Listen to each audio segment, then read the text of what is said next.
seorang ayah, dampingilah remaja. Sebab tu kadang-kadang remaja ni, dia kalau boleh, dia kata semua orang tak faham dia. Yang tahu nak marah.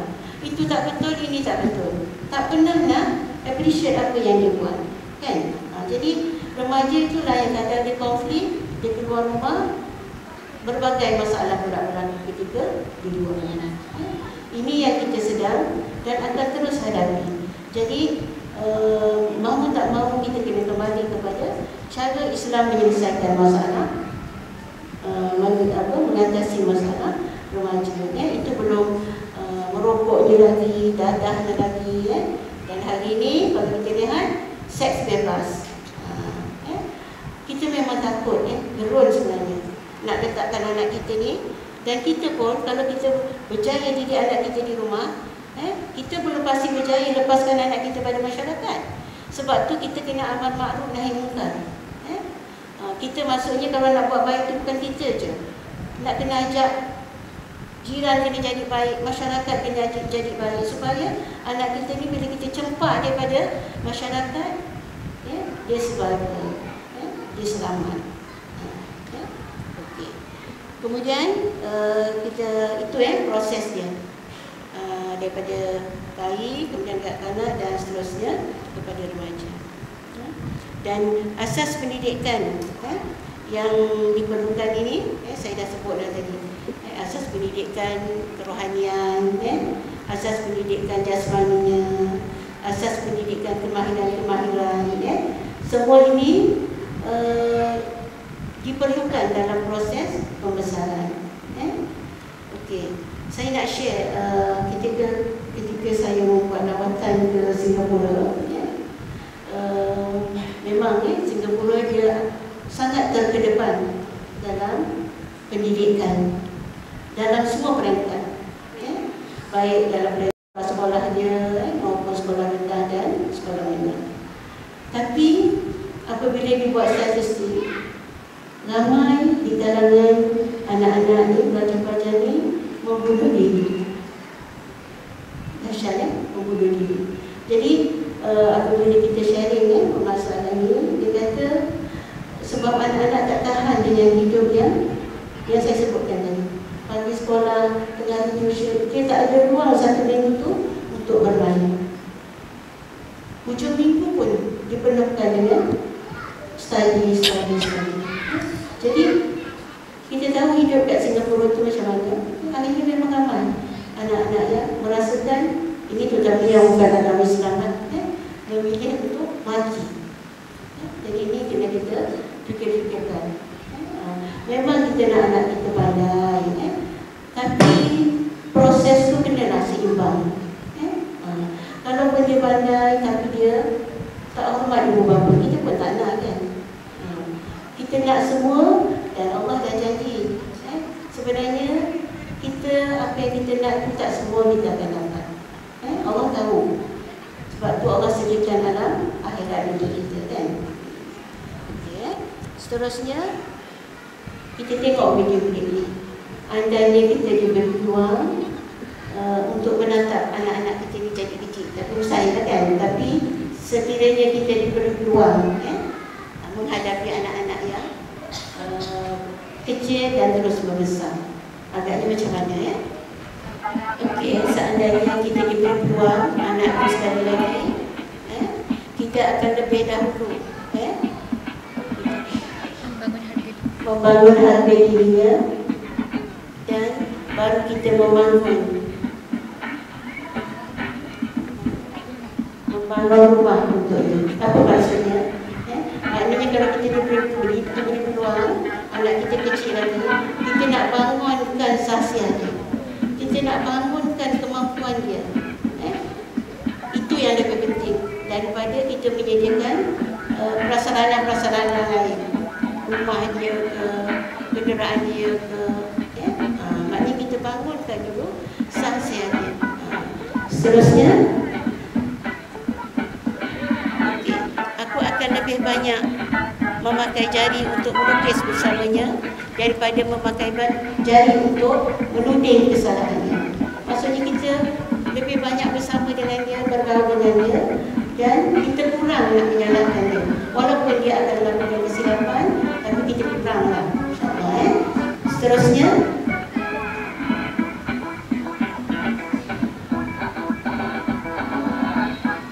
aku akan lebih sedikit mengoreksi dan lebih banyak membangunkan koneksi diri dia. Maknanya kita tak banyak konten dia, kita banyak bangunkan potensi diri dia. Setiap anak ni mesti ada potensi. Dia kurang kot ni, dia akan lebih kot ni. Kan? Ada anak-anak ni, terutama kalau kita ada anak berbagai, yang ini kan suka tolong kita tak dapat. Kan? Yang ini lain, yang itu lain. Jadi anak ni mesti ada potensi dirinya, dan kalau boleh potensi dirinya itu kita bilang, kita hargai.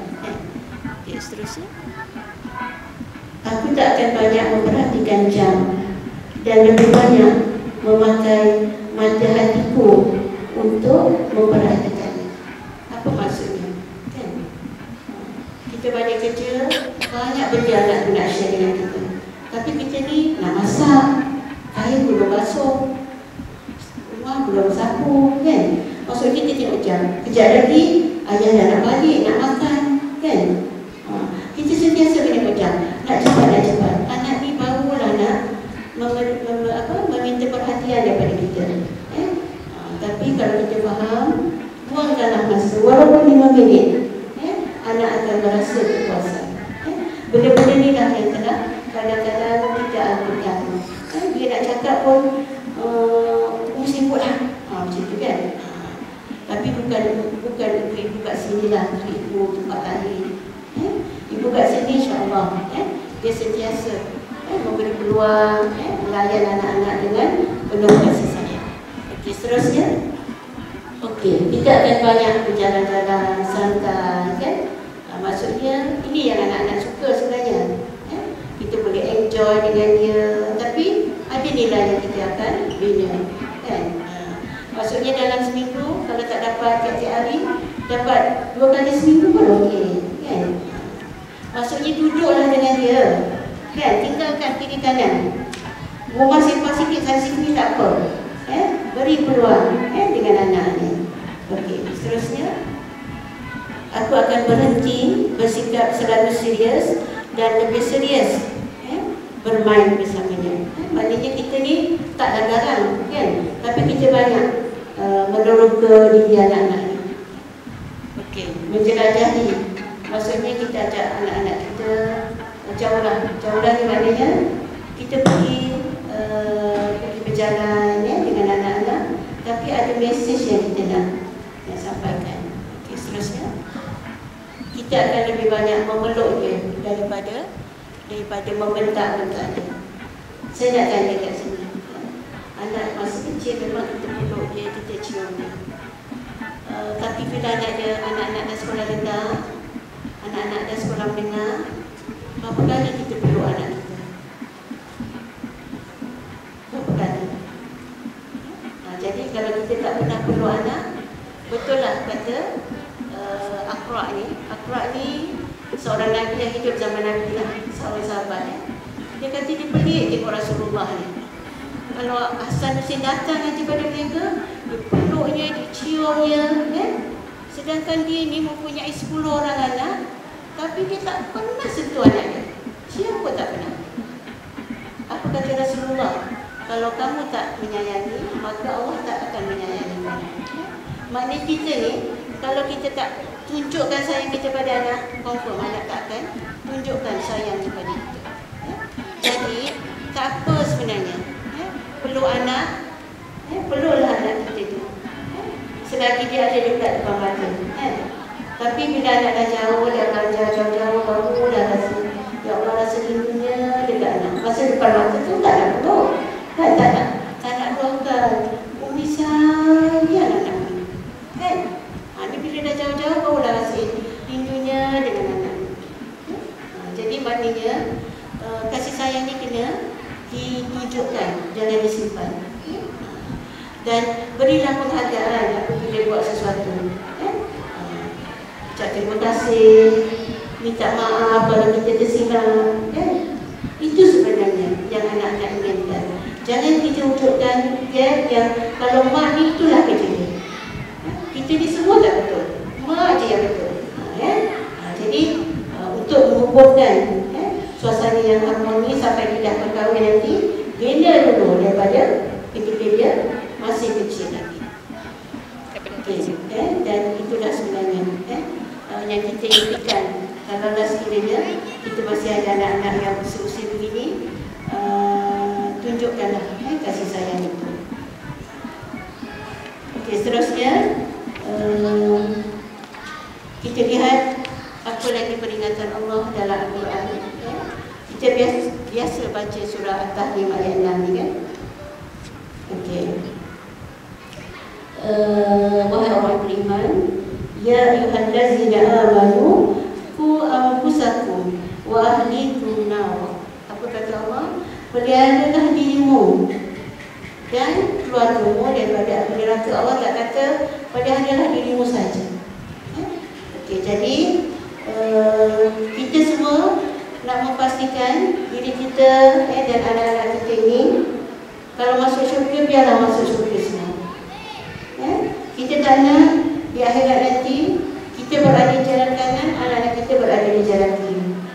Satu penyesalan yang amat merugikan. So jadi kita hadapilah firman Allah ini.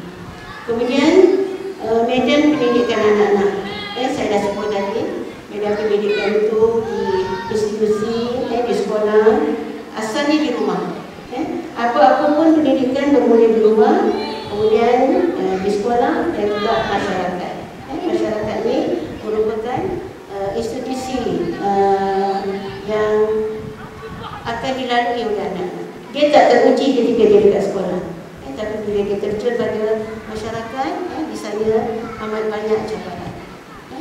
Seterusnya, puan-puan yang saya kasihi, sebenarnya kita bukanlah malaikat. Betul kan? Sebab kita bukan malaikat lah, maka anak kita pun bukan malaikat. Apa maksudnya? Kita pun melakukan silap, dan anak-anak pun akan melakukan silap sebab dia tak sempurna.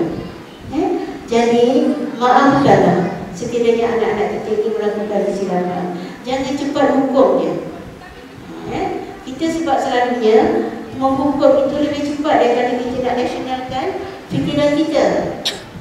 Jadi di sini kita jadilah ibu bapa yang pemaaf, kan? Maksudnya apabila berlaku sesuatu tu kita rasionalkan dulu, tapi kadang-kadang tak sempat, tak sempat. Okey, jadi itu yang pertama. Dan yang kedua, kita kena iktiraf bahawa anak ini berbagai. Ada anak yang pandai, ada anak yang sederhana, ada anak yang pasif. Semua ini kita kena terima dia sebagai anugerah. Kita kena sabar, mesti ada. Ada anak yang lambat nak baca, umur 9 tahun pun tak boleh membaca lagi. So maknanya kita kena usaha lebih. Ada anak yang tak bercakap-cakap, kan? Dah usia 5 tahun pun dia cakap tak berapa nak betul. Ini merupakan keistimewaan anak-anak. Jadi kita jangan konten anak-anak dan jangan beza-bezakan. Kenapa anak ni tak calon? Album tu bagus saja. Ini sangat bahaya. Anak itu akan merasa diri dia kerdil sangat. Aku ni memang tak baik lah. Dah dia walau jadi macam itu. Itulah bahaya kita apabila kita membeza-bezakan. Okey, seterusnya kita lihat. Mungkin ibu di sini pernah membaca satu masa dulu ada anak-anak genius dekat dekat luar negara, seusia berapa tahun? Seusia 12 tahun, 13 tahun dah boleh masuk universiti. Universiti yang hebat tu kan.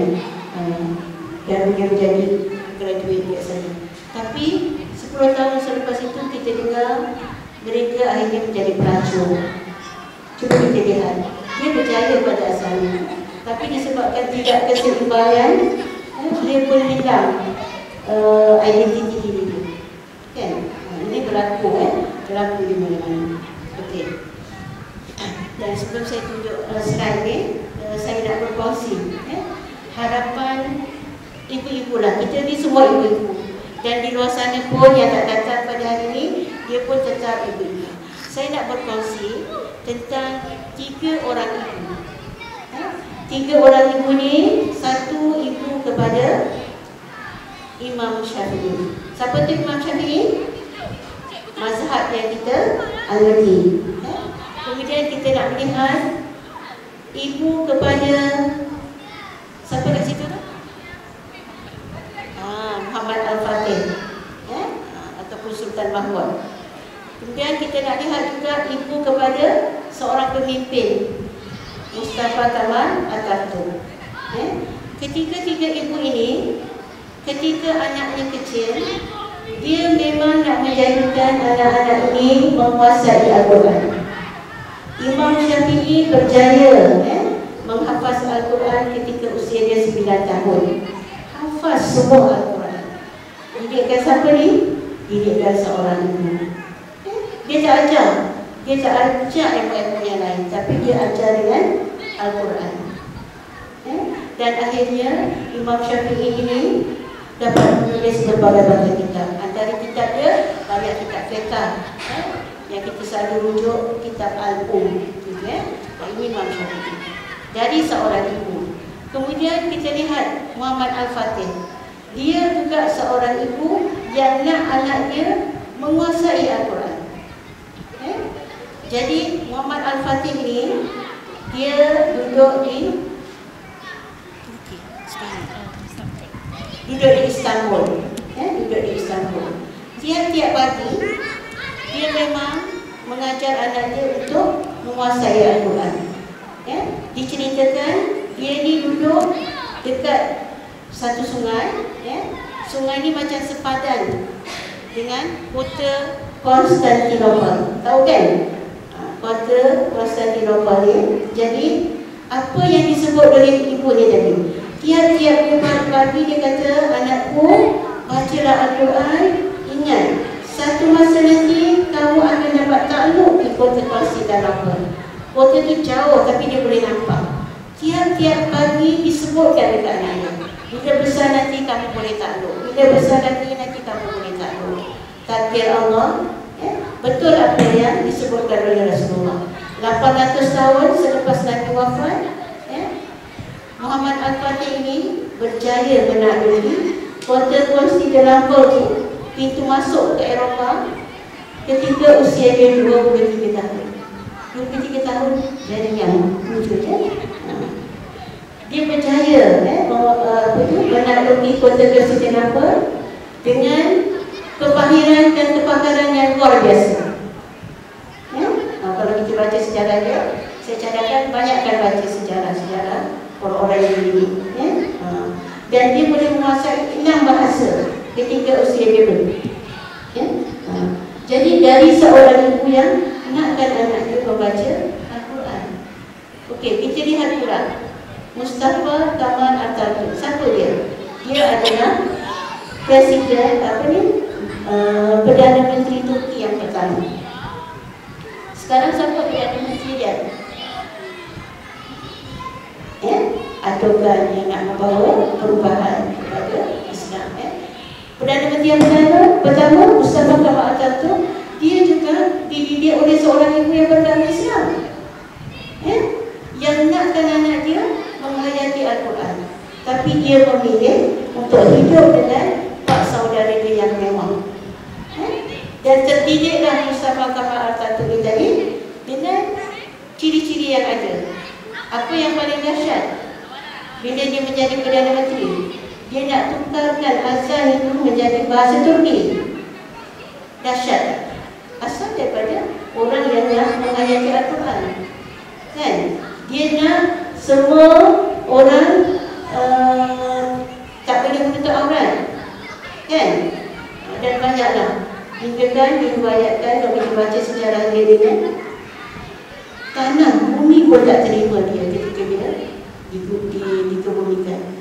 Sebab dia seolah-olah menukar perundangan Allah ni, perundangan Al-Quran ni dengan undang-undang ni. Jadi kita tengok 3 orang ni yang berbeza.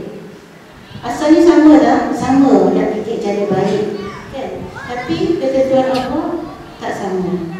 Jadi kita kena selalulah berdoa kepada anak-anak kita, supaya anak-anak kita ini jadi anak yang sebagaimana kita hendaki. Dan saya nak berkongsikan satu video klip ni. Perempuan tengok dulu, nanti saya share video ni insyaAllah. Untuk dimanfaatkan tadi. Jadi program ini berlaku di salah sebuah sekolah menengah. Jadi programnya bernama Keindahan Bersama KPM. Jadi program ini satu program yang Ikram susun di banyak sekolah. Okay. Jadi program ini kita melibatkan program anak-anak dan juga program ibu bapa. Okay. Jadi kenapa pihak kami memilih sekolah ini? Sebab guru besar dia kata 80% semua bermasalah. Akhlaknya, akidahnya bermasalah. Jadi kita cubalah. Cuba untuk menyentuh hati anak-anak ini dengan program Keindahan Bersama. Jadi bermulalah program itu dengan ada program anak-anak dan keesokan harinya ada program ibu bapa. Jadi ada lebih kurang dalam 20 orang pelajar lelaki ni yang tera-tera yang hebat dan sebagainya, yang lawan cikgu, yang memang disiplinnya terlalu. Jadi malam tu kita buatlah penghayatan, pengajian dan sebagainya. Jadi sesi esoknya ni adalah sesi jenama anak. Mak-mak diberi penerangan oleh profesi dan anak-anak pun diberi penerangan oleh profesi. Jadi Allah sebenarnya yang memelihara hati-hati mereka. Apabila saat dipertemukan antara mak adanya tadi dengan anak, berlakulah suatu yang kita tak tersangka-sangka. Anak-anak yang macam saya sebut dari masalahnya, bila dia ditemukan aja, dia menunggu dekat mak dia tadi, dia sujud kat kaki mak dia. Ini memang anak yang terjaga. Dan begitu juga bapa-bapa ni terkesima. Mungkin ada bapa-bapa atau mak-mak yang tak pernah sentuh anaknya. Tapi ketika sesi ini, sesi yang amat syahdu. Maksudnya, apa yang saya nak bawa di sini, anak-anak ini senakal mana pun, sebetuah mana pun, sebenarnya mengasihi mak ayah dia boleh amat tersentuh. Sebab mungkin selama ini tak ada siapa yang menasihatkan dia. Jadi yang datang ni bukan salah orang. Ada mak bapak dia, guru besar, tapi dia kata dia tak pernah peluk mak dia, kecuali dia tak pernah peluk anak dia kecuali hari ni, hari yang kita buat program. Jadi memanglah alhamdulillah sekarang benda ni ada dekat YouTube, boleh tengok. Tapi ketika program ini berjalan, saya bersama menjadi versi kepada anak-anak. Jadi iktibar yang kita nak ambil di sini, bahawa anak-anak ini sebenarnya sangat istimewa. Dia sangat istimewa dan ketulah pintu hati dia tu. InsyaAllah kita akan dapat anak-anak ini kembali dia mengenali siapa diri dia sebenarnya. Jadi kan program ini memang program yang ketika itu awal 2005 ke 2006 macam tu. Akhirnya memang banyaklah sekolah-sekolah, tapi yang penting penerusan. Selepas kita buat program ni, anak-anak ni kita bimbing dia dalam bentuk halakah-halakah yang kecil. Jadi betul lah, kita sebenarnya kena didik anak-anak ini supaya dia boleh mengatakan saya jadi baik. Kita nak didik anak-anak kita supaya dia boleh kata saya jadi baik, saya boleh ajak kawan-kawan saya nak jaga alam ini jadi baik. Itu yang kita nak bentuk anak-anak kita. Macam mana saya jadi baik? Ikut apa yang Allah perintahkan. Ajak kawan jadi baik, pilih kawan. Pilih kawan. Sebab nak tengok anak-anak remaja ini baik ke tak baik, tengok siapa kawan dia.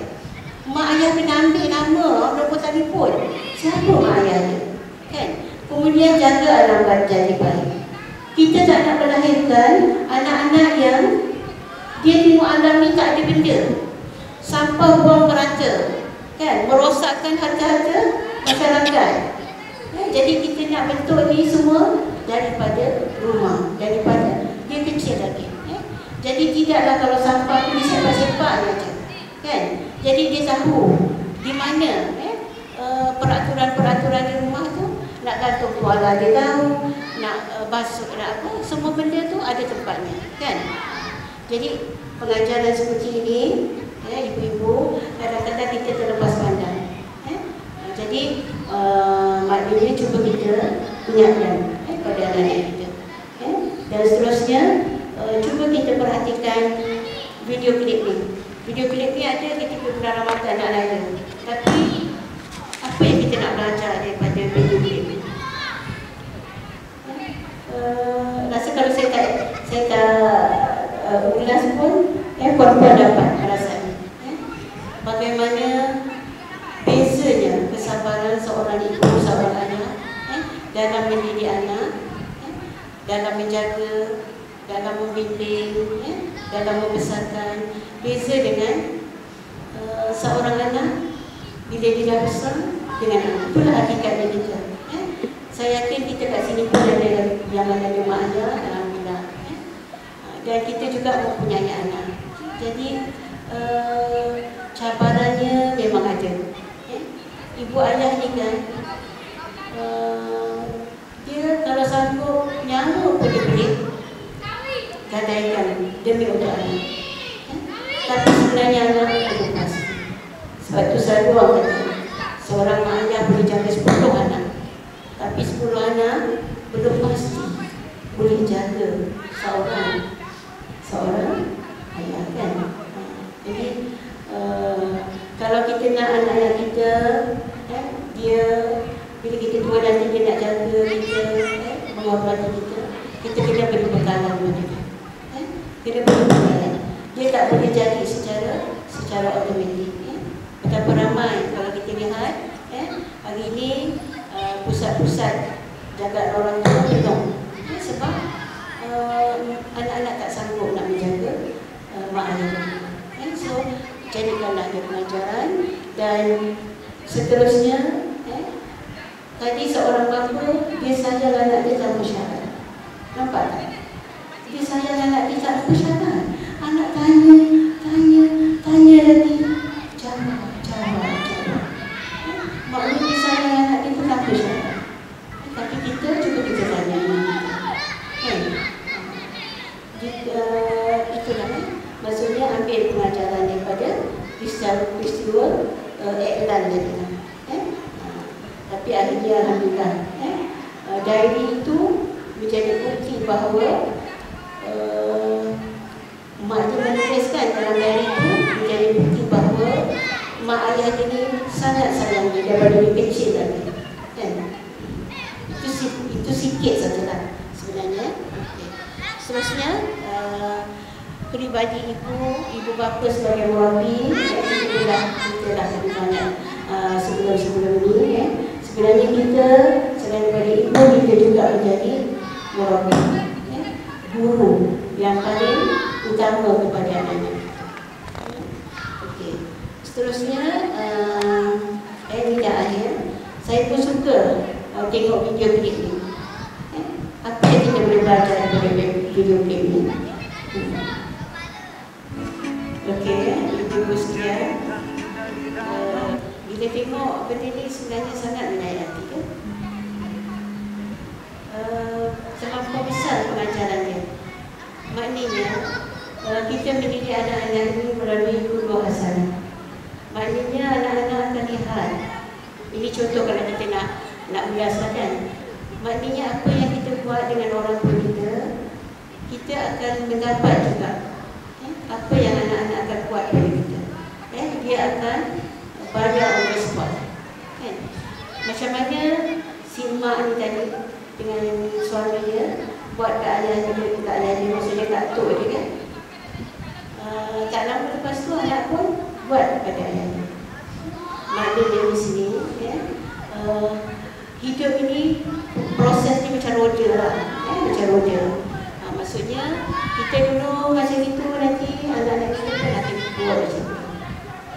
Jadi maknanya kita kena berhati-hati lah dalam kita bertutur kata, dalam kita berinteraksi, sebab anak-anak ni dia belajar apa yang kita sebutkan, apa yang kita cakapkan.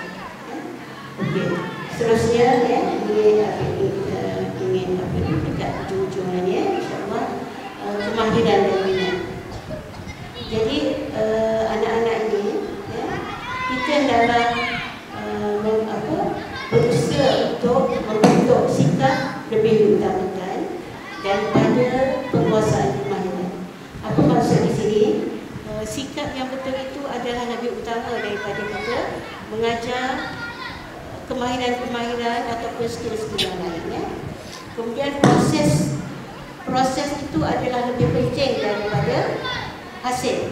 Contoh, kita kan kalau nak anak-anak kita tolong kita, contoh je lah, nak minta anak kita tolong kita lipat kain. Kita ni dah mahir, memanglah selalulah lipat kain. Lipat kain tu cantik je, kain tu susun cantik je. Tapi anak-anak kita ni kita baru nak ajar. Bila anak kita baru nak ajar, mestilah prosesnya daripada sikit-sikit, daripada tak cantik kepada cantik. Tapi kita semua kadang-kadang terlepas pandang, kan? Kita kalau boleh nak anak kita sekarang juga lipat macam ni, kan? Itu yang namanya proses. Proses ni mengambil masa pada anak-anak. Jangan kita lihat hasil. Kita pun dulu susah nak buat benda tu kan, terbiar-biar. Tapi sebab sekarang kita dah dewasa, kita mudah. Tapi anak-anak dia melalui proses. Contoh naik basikal. Ada anak kita ni dulu tiba-tiba terus boleh naik basikal yang tak payah ada roda kiri kanan tu. Tak kan? Proses maksudnya susah dulu. Kadang-kadang jatuh lah. Jadi proses tu jangan dilupakan. Dalam apa perkara pun nak mencapai matlamat tadi, proses itu mestilah kita sabar menghadapinya. Jadi kalau anak tu tak betul sana sini, kita jangan komplain lah. Tak apa, nanti buat lagi yang terbaik, buat lagi yang terbaik. Barulah anak itu ada rasa kesungguhan nak buat lagi. Kalau dah sekali dibuat, kita dah kondak, confirm tak nak lagi. Nanti kita lah seorang yang kita nak. Itu yang dimaksudkan dengan kemahiran dan itu. Kemudian yang terakhir sekali, hati-hati ketika kita mengukur anak. Jadi tentang hukum anak ni, Islam dia memberi panduan. Rotan ataupun pukulan itu last sekali. Tengok Rasulullah ajar kita solat, kan? Rotan tu lambat 10 tahun. Tapi yang mulia tu dengan nasihat, tunjuk ajar, tak betul-betulkan lagi. Jadi bab hukuman ini kita kena ada ilmu lah.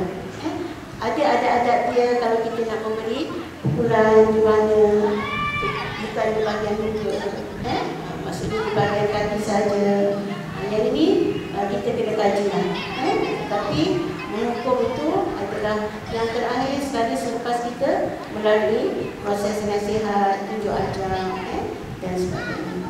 Okay. Saya nak buktikan kepada puan-puan semua betapa pentingnya antara 3 perkara: knowledge, pengetahuan, skill, kemahiran dan attitude.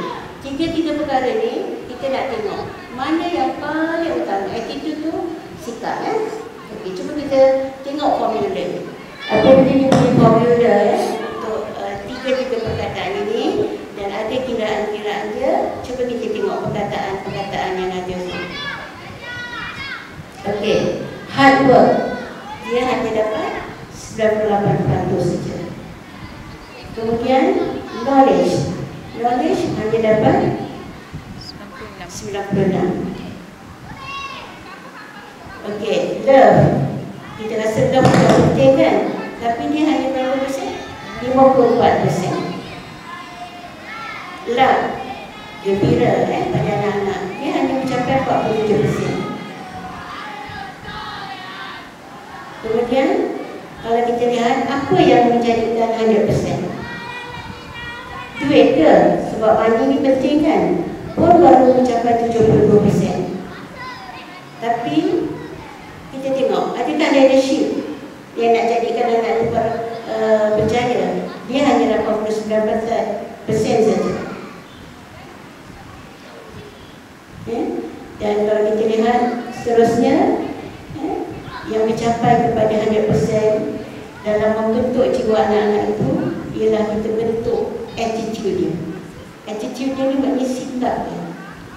Apabila kita berjaya membentuk sikap pada anak-anak, insya-Allah mudahlah kita nak membentuk knowledge dia, skill dia dan yang lain-lain.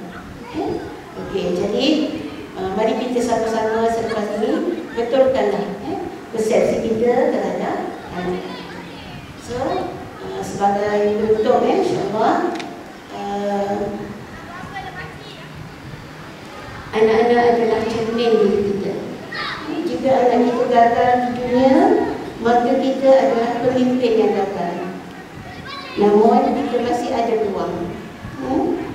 Sebaliknya, jika mereka gagal di akhirat, bayangkan kita adalah pemimpin yang sangat malam. Kerana akhirat itu kekal. Dan di akhirat itulah adanya syurga dan neraka.